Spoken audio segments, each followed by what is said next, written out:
آپ صلی اللہ علیہ وسلم نے آگے بڑھ کر حضرت علی رضی اللہ تعالیٰ عنہ کو اپنے سینے سے لگا لیا۔ 3 سال مزید گزرے تو اللہ تعالیٰ نے آپ صلی اللہ علیہ وسلم کو حکم دیا کہ اب اسلام کی دعوت اعلانیہ دیں۔ آپ صلی اللہ علیہ وسلم نے صفا کی پہاڑی پر کھڑے ہو کر قریش مکہ کو پکارا۔ جب سب لوگ پہاڑی کے پاس جمع ہو گئے تو آپ صلی اللہ علیہ وسلم نے فرمایا، اگر میں تم سے کہوں کہ اس پہاڑی کے دوسری جانب ایک لشکر ہے جو تم پر حملہ کرنے والا ہے تو کیا تم میری بات مان لو گے؟ سب لوگ پکار اٹھے، ہاں، کیونکہ ہم نے آپ صلی اللہ علیہ وسلم کو ہمیشہ سچ بولتے سنا ہے۔ اس پر آپ صلی اللہ علیہ وسلم نے فرمایا، کہو اللہ ایک ہے، اللہ کے سوا کوئی معبود نہیں، تم کامیاب ہو جاؤ گے۔ قریشی مکہ کو یہ بات پسند نہ آئی۔ جیسا کہ آپ سب کو پتا ہے کہ نبی کریم صلی اللہ علیہ وسلم اپنے اس وقت بھی مکہ میں صادق و امین کے نام سے مشہور تھے، اور لوگ آپ صلی اللہ علیہ وسلم کی سچائی کو مانتے اور جانتے تھے اور آپ پر یقین رکھتے تھے۔ لیکن جب آپ نے انہیں اسلام کی دعوت دی تو وہ آپ صلی اللہ علیہ وسلم پر یقین رکھنے کے باوجود وہ اپنے بتوں کی پوجا کو، جو ان کے باپ دادا کا مذہب تھا، چھوڑنے کے لیے راضی نہ ہوئے، اور انہیں یہ بات بالکل پسند نہ آئی۔ انہوں نے آپ صلی اللہ علیہ وسلم کی مخالفت شروع کر دی۔ اس کے بعد تمام لوگ اپنے گھروں کو چلے گئے اور کسی نے بھی آپ صلی اللہ علیہ وسلم کی دعوت قبول نہ کی۔ تاہم آپ صلی اللہ علیہ وسلم نے اللہ تعالیٰ کے حکم سے دعوت و تبلیغ کا سلسلہ جاری رکھا۔ اب جب حضور صلی اللہ علیہ وسلم نے اللہ تعالیٰ کے حکم سے اعلانیہ تبلیغ شروع کر دی تھی تو کفار کو یہ بات بالکل بھی پسند نہ آئی کہ ان کی ناپسندیدگی کے باوجود آپ اسلام کی دعوت لوگوں کو دے رہے ہیں، تو انہوں نے آپ صلی اللہ علیہ وسلم کی شدید مخالفت شروع کر دی۔ نبی کریم صلی اللہ علیہ وسلم مکہ مکرمہ کے گرد و نواح میں لگنے والے میلوں میں جا کر لوگوں کو اسلام کی دعوت دیتے تھے۔ آپ صلی اللہ علیہ وسلم انہیں بت پرستی سے منع کرتے اور ایک اللہ کی عبادت کرنے کی تاکید کرتے تھے۔ جو لوگ حج کے دنوں میں بیت اللہ کی زیارت میں آتے، آپ صلی اللہ علیہ وسلم انہیں بھی توحید کا پیغام سناتے۔ جو لوگ آپ صلی اللہ علیہ وسلم پر ایمان لے آئے انہیں بھی طرح طرح کی تکالیف دی جاتی تھیں۔ نبی کریم صلی اللہ علیہ وسلم نے ان تمام تکلیفوں کو صبر سے برداشت کیا اور اپنے ساتھیوں کو بھی صبر سے کام لینے کی تاکید فرمائی۔ جو اسلام کی تبلیغ کا کام آگے بڑھ رہا تھا، قریش کے ظلم و ستم میں بھی تیزی آتی جا رہی تھی۔ قریش نے خاص کر حضرت بلال، حضرت سمیہ، حضرت عمار بن یاسر اور حضرت مصعب بن عمیر رضی اللہ تعالیٰ عنہ کو بہت تکالیف دی۔ ان مشکلات کے باوجود آپ صلی اللہ علیہ وسلم لوگوں کو اسلام کی دعوت دیتے رہے اور مسلمانوں کی تعداد میں اضافہ ہوتا رہا۔ جب کفار مکہ نے دیکھا کہ ان کی تمام مخالفت اور ناپسندیدگی کے باوجود اسلام کی تبلیغ جاری ہے اور لوگ بہت تیزی سے اسلام قبول کر رہے ہیں، تو انہوں نے جو تھے حضرت بلال، حضرت سمیہ، حضرت عمار بن یاسر اور حضرت مصعب بن عمیر رضی اللہ تعالیٰ عنہ کو بہت زیادہ تکالیف دیں کہ تاکہ مسلمان عبرت حاصل کر سکیں اور اسلام کے قبول کرنے سے انکار کر دیں اور اسلام سے بدظن ہو جائیں۔ لیکن ان کی تمام کوششیں ناکام گئیں اور اسلام کا پھیلاؤ دن بدن بڑھتا گیا۔ جب کفار مکہ نے دیکھا کہ ان کی ہر طرح کی مخالفت کے باوجود اسلام کی دعوت پھیلتی جا رہی ہے اور لوگ مسلسل یہ دعوت قبول کر رہے ہیں، تو قریش کے سب سردار مل کر حضرت ابو طالب کے پاس گئے۔ انہوں نے حضرت ابو طالب سے شکایت کی کہ آپ کا بھتیجا ایک نیا دین لایا ہے، وہ ہمارے خداؤں کو جھوٹا کہتا ہے، تم اسے روکو کیونکہ ہم اپنے معبودوں کی توہین برداشت نہیں کر سکتے۔ اعلانیہ دعوت کے لیے اللہ تعالیٰ نے نبی کریم صلی اللہ علیہ وسلم کو حکم دیا، جس کا ترجمہ کچھ یوں ہے کہ آپ صلی اللہ علیہ وسلم کو حکم دیا جاتا ہے اسے بلند آواز سے بیان کریں اور مشرکین سے دور رہیں۔ یہاں پہ بیٹا دیکھو کہ جب اللہ تعالیٰ نے آپ صلی اللہ علیہ وسلم کو اعلانیہ دعوت کا حکم دیا تو اس کے ساتھ ہی آپ صلی اللہ علیہ وسلم کو اللہ تعالیٰ نے خبردار بھی کیا کہ مشرکین آپ کے دشمن بن جائیں گے، تو آپ نے ان کی سازشوں کا مقابلہ کرنا ہے اور ان سے دور رہنا ہے۔ قریشی مکہ کی طرف سے یہ لڑائی کی دھمکی تھی۔ حضرت ابو طالب نے حضرت محمد صلی اللہ علیہ وسلم کو اپنے پاس بلایا اور کہا کہ قریش کے سردار یہ چاہتے ہیں کہ ان کے بتوں اور دین کو جھوٹا نہ کہا جائے اور آپ اپنے نئے دین کی تبلیغ نہ کریں۔ نبی کریم صلی اللہ علیہ وسلم نے یہ باتیں سن کر فرمایا، اللہ کی قسم، اگر وہ میرے دائیں ہاتھ پر سورج اور بائیں ہاتھ پر چاند رکھ دیں اور مطالبہ کریں کہ اس کام کو چھوڑ دوں، تب بھی میں یہ کام نہ چھوڑوں گا، یہاں تک کہ اللہ تعالیٰ اس دین کو غالب کر دے یا میں اس راہ میں اپنی جان دے دوں۔ بیٹا یہ دیکھو، یہ ہے ہمارے نبی پاک صلی اللہ علیہ وسلم اور ان کی اللہ تعالیٰ سے محبت، کہ انہوں نے کہا کہ مجھے جو اللہ نے پیغام دیا ہے یہ مجھے 1000 طرح کی تکالیف دیتے رہے، میں اپنے کام کی تبلیغ کسی صورت بھی نہیں چھوڑوں گا، یا تو اللہ تعالیٰ اس دین کو غالب کر دے گا یا اس راہ میں اپنی جان قربان کر دوں گا، مگر میں تبلیغ کے راستے سے نہیں ہٹوں گا۔ حضرت ابو طالب نے یہ سن کر فرمایا، اے میرے بھتیجے، آپ جو چاہیں کہیں، میں آپ کا ساتھ کبھی نہیں چھوڑوں گا۔ اس کے بعد حضرت ابو طالب نے اپنی تمام زندگی نبی کریم صلی اللہ علیہ وسلم کا ہر حال میں ساتھ دیا۔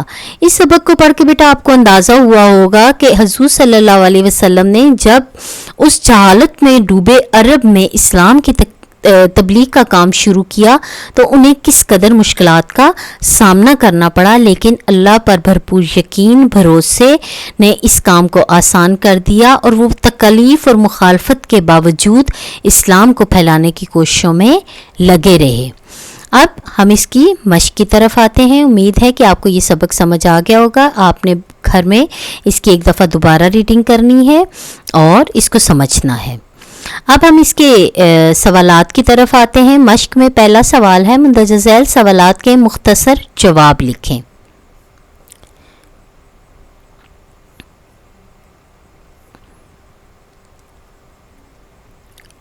پہلا سوال ہے، نبی کریم صلی اللہ علیہ وسلم نے رشتہ داروں کو دعوت پر کیوں بلایا؟ اس کا جواب ہے، نبی کریم صلی اللہ علیہ وسلم نے دعوت اسلام اور تبلیغ کے لیے رشتہ داروں کو دعوت پر بلایا کیونکہ اللہ تعالیٰ نے آپ کو حکم دیا تھا کہ آپ اب اپنی اعلانیہ طور پر اپنی تبلیغ کا آغاز کر دیں۔ سوال نمبر 2 ہے کہ نبی کریم صلی اللہ علیہ وسلم نے قریش کی مخالفت اور ظلم کو کیسے برداشت کیا؟ اس کا جواب ہے، نبی کریم صلی اللہ علیہ وسلم نے قریش کی مخالفت اور ظلم کو ہمت اور صبر سے برداشت کیا، اور نہ صرف نبی پاک صلی اللہ علیہ وسلم نے ہمت اور صبر کا مظاہرہ کیا بلکہ آپ کے ساتھیوں نے جو راہ حق پر تھے انہوں نے بھی تمام مشکلات اور پریشانیوں کو ہمت اور صبر سے برداشت کیا۔ سوال نمبر 3 ہے کہ صفا کی پہاڑی پر کھڑے ہو کر نبی کریم صلی اللہ علیہ وسلم نے قریشی مکہ کو کیا فرمایا؟ آپ صلی اللہ علیہ وسلم نے فرمایا، اگر میں تم سے کہوں کہ اس پہاڑی کے دوسری جانب ایک لشکر ہے جو تم پر حملہ کرنے والا ہے تو کیا میری بات مان لو گے؟ سب پکار اٹھے، ہاں کیوں نہیں، ہم نے آپ صلی اللہ علیہ وسلم کو ہمیشہ سچ بولتے سنا ہے۔ اس پر آپ صلی اللہ علیہ وسلم نے فرمایا، کہو اللہ ایک ہے، اللہ کے سوا کوئی معبود نہیں، تم کامیاب ہو جاؤ گے۔ مگر سچ جاننے اور حضور صلی اللہ علیہ وسلم کی سچائی پر یقین رکھنے کے باوجود انہوں نے آپ صلی اللہ علیہ وسلم کی بات نہ مانی اور خاموش ہو گئے۔ سوال نمبر 4 ہے، نبی کریم صلی اللہ علیہ وسلم پر سب سے پہلے کون لوگ ایمان لائے؟ اس کا جواب ہے، سب سے پہلے حضرت خدیجہ رضی اللہ تعالیٰ عنہ، عورتوں میں، بچوں میں حضرت علی رضی اللہ تعالیٰ عنہ، مردوں میں حضرت ابوبکر رضی اللہ تعالیٰ عنہ اور غلاموں میں حضرت زید بن حارثہ رضی اللہ تعالیٰ عنہ آپ صلی اللہ علیہ وسلم پر ایمان لائے۔ اب اسی کے تفصیلی سوالات، مشق کے تفصیلی سوالات کی طرف ہم چلتے ہیں۔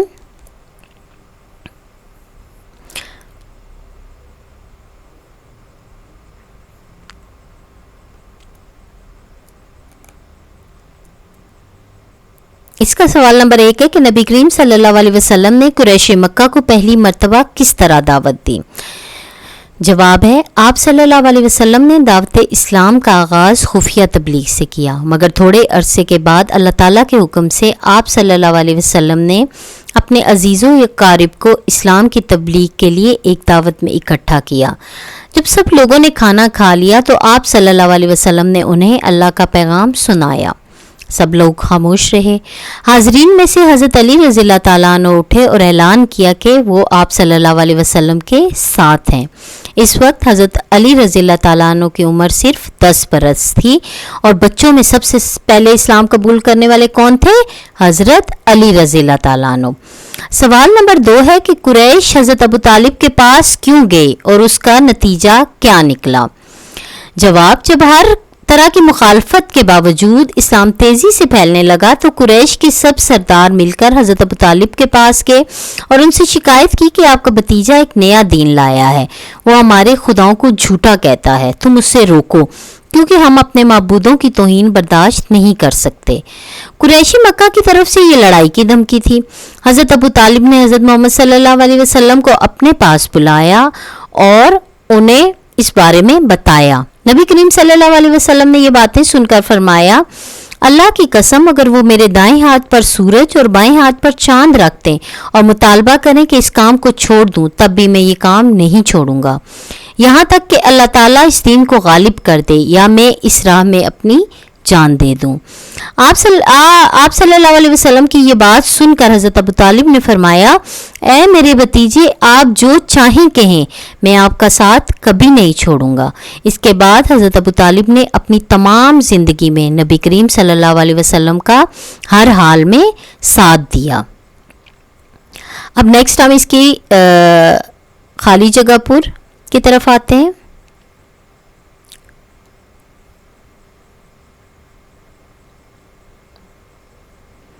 نیچے دیے گئے فقرات مکمل کیجیے۔ نمبر 1 ہے، دوسری وحی میں نبی کریم صلی اللہ علیہ وسلم پر ڈیش کی آیات نازل ہوئی۔ دوسری وحی میں بچوں کس سورت کی آیات نازل ہوئی تھی؟ سورت المدثر کی آیات۔ اور پہلی وحی میں کس سورت کی آیات نازل ہوئی تھی؟ سورت العلق کی آیات۔ نمبر 2 ہے، کہو اللہ کے سوا کوئی ڈیش نہیں، تم کامیاب ہو جاؤ گے، اللہ کے سوا کوئی معبود نہیں۔ نمبر 3 ہے، نبی کریم صلی اللہ علیہ وسلم مکہ مکرمہ کے گرد و نواح میں لگنے والے میلوں میں جا کر لوگوں کو ڈیش کی دعوت دیتے تھے۔ نبی کریم صلی اللہ علیہ وسلم کس چیز کی دعوت دیتے تھے؟ اسلام کی دعوت دیتے تھے۔ شاباش۔ اب ہم اپنے نیکسٹ کوسچن کی طرف چلتے ہیں۔ ہمارا اگلا اس کا مشق کا سوال ہے، درست جواب کا انتخاب کریں۔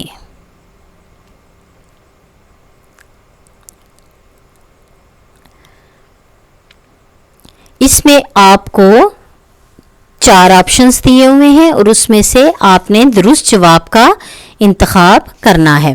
پہلا اس میں ہے اسٹیٹمنٹ، نبی کریم صلی اللہ علیہ وسلم نے مکہ مکرمہ میں خفیہ تبلیغ کا کام کیا۔ پہلا آپشن ہے 2 سال، دوسرا 3 سال، تیسرا 4 سال، چوتھا ہے 5 سال۔ تو خفیہ تبلیغ کا کام کتنے عرصے تک نبی پاک صلی اللہ علیہ وسلم نے کیا تھا؟ 3 سال تک۔ آپشن 2 بے جو ہے وہ کریکٹ آپشن ہے، درست آپشن ہے، 3 سال۔ نمبر 2 ہے، جب نبی کریم صلی اللہ علیہ وسلم نے عزیز و اقارب کو اسلام کی دعوت دی تو آپ صلی اللہ علیہ وسلم کا ساتھ دینے کا اعلان کیا۔ الف ہے آپشن حضرت ابو طالب نے، بے ہے حضرت عباس رضی اللہ تعالیٰ عنہ نے، جیم ہے حضرت علی رضی اللہ تعالیٰ عنہ نے، اور دال ہے ابو لہب نے۔ تو درست آپشن کیا ہے؟ سب سے پہلے کس نے ساتھ ان میں سے دینے کا اعلان کیا تھا؟ حضرت علی رضی اللہ تعالیٰ عنہ نے۔ شاباش۔ نمبر 3 ہے، نبی کریم صلی اللہ علیہ وسلم کہاں کھڑے ہو کر قریش مکہ کو پکارا؟ نبی کریم صلی اللہ علیہ وسلم نے کہاں کھڑے ہو کر قریش مکہ کو پکارا؟ جبل نور پہلا آپشن ہے، دوسرا صفا کی پہاڑی، تیسرا مروہ کی پہاڑی، اور چوتھا ہے خانہ کعبہ میں۔ تو اس کا درست جواب ہے صفا کی پہاڑی۔ نمبر 4 ہے، کفار مکہ نے جن صحابہ کرام رضی اللہ تعالیٰ عنہ کو شدید ظلم کا نشانہ بنایا ان میں نمایاں تھے حضرت بلال رضی اللہ تعالیٰ عنہ، حضرت عمر رضی اللہ تعالیٰ عنہ، حضرت زید بن حارثہ رضی اللہ تعالیٰ عنہ، یا حضرت سلیمان فارسی رضی اللہ تعالیٰ عنہ۔ تو اس کا درست جواب ہے حضرت بلال رضی اللہ تعالیٰ عنہ وہ تھے جن کو قریش نے اپنے شدید ظلم و ستم کا نشانہ بنایا. ان کو تپتی ریت پر لٹا دیا جاتا تھا، مگر انہوں نے اللہ کی خاطر اسلام کو نہ چھوڑا اور ہمیشہ اللہ کی وحدانیت کا اقرار کیا. اب اس کے نیکسٹ کوشچن کی طرف آتے ہیں. مشق کے ہمارے درست بیانات کے سامنے ٹک کا جبکہ غلط بیان کے سامنے کراس کا نشان لگائیں. نمبر 1 ہے دوسری وحی سورۃ المدثر کی آخری آیات تھیں. یہ درست ہے کہ غلط ہے؟ پہلی وحی تو سورۃ العلق تھی، دوسری وحی سورۃ المدثر تھی. اب جناب بتائیں کہ یہ پہلی آیات تھی سورۃ المدثر کی دوسری وحی میں جو نازل کی گئی یا آخری آیات تھیں؟ تو یہ آپشن، یہ جو سٹیٹمنٹ ہے وہ غلط ہے، کیونکہ دوسری وحی میں سورۃ المدثر کی پہلی آیات نازل کی گئیں. اس میں باکس میں آپ نے کراس لگانا ہے. نمبر 2 ہے خفیہ تبلیغ سے مسلمانوں کی ایک چھوٹی سی جماعت تیار ہو گئی. جب آپ صلی اللہ علیہ وسلم نے خفیہ تبلیغ کا آغاز کیا تھا تو آپ کے قریبی رشتہ داروں اور دوستوں میں سے مسلمانوں کی ایک چھوٹی سی جماعت تیار ہو گئی تھی. تو یہ درست ہے، ٹک کا نشان لگانا ہے. نمبر 3 ہے نبی کریم صلی اللہ علیہ وسلم لوگوں کو بت پرستی سے منع کرتے تھے. یہ بھی درست جواب ہے، کیونکہ وہ آپ کو اللہ تعالیٰ کے ایک ہونے کی اور اسلام کی دعوت دیتے تھے. نمبر 4 ہے حضرت عمر رضی اللہ تعالیٰ عنہ نے فرمایا کہ آپ صلی اللہ علیہ وسلم کے ساتھ ہے. یہ درست آپشن ہے کہ غلط ہے؟ کون تھے جنہوں نے سب سے پہلے دعوت میں جب آپ نے اپنے عزیز و اقارب کی دعوت کی تو کھڑے ہو کر کہا کہ وہ آپ صلی اللہ علیہ وسلم کے ساتھ ہے؟ جی، وہ تھے حضرت علی رضی اللہ تعالیٰ عنہ. تو یہ آپشن ہمارا رانگ ہے، آپ نے کراس کا نشان باکس میں لگانا ہے. بیٹا اگلا سوال ہے کالم الف کو کالم بے سے ملائیے. کالم الف میں جو الفاظ دیے گئے ہیں ان کا جواب آپ نے کالم بے میں ڈھونڈ کر ان کو ملانا ہے. حج، کہاں کا ہم حج کرتے ہیں؟ بیت اللہ کا. کوئی صفحہ پر کیا دیا گیا تھا؟ دعوت عام. دعوت عام سے کیا مراد ہے کہ ہر شخص کو اعلانیہ دعوت اسلام دی گئی تھی، تبلیغ کی گئی تھی. یہاں سے آپ نے اعلانیہ تبلیغ کا آغاز کیا تھا. رشتہ دار، دعوت خاص. اس کا کیا مطلب ہے کہ جب آپ صلی اللہ علیہ وسلم نے شروع میں اسلام کی تبلیغ کا آغاز کیا تو انہوں نے اپنے رشتہ داروں کو ایک دعوت پہ بلایا تھا، اس میں وہ دعوت خاص تھی. قریش کے مظالم حضرت عمار بن یاسر رضی اللہ تعالیٰ عنہ. اور غلاموں میں سب سے پہلے کس نے اسلام قبول کیا تھا؟ حضرت زید بن حارثہ رضی اللہ تعالیٰ عنہ. آپ کا یہ سبق مکمل ہوا بیٹا. امید ہے کہ آپ کو سب کو یہ سبق، اس کی مشق اچھے طریقے سے سمجھ آ گئی ہوگی.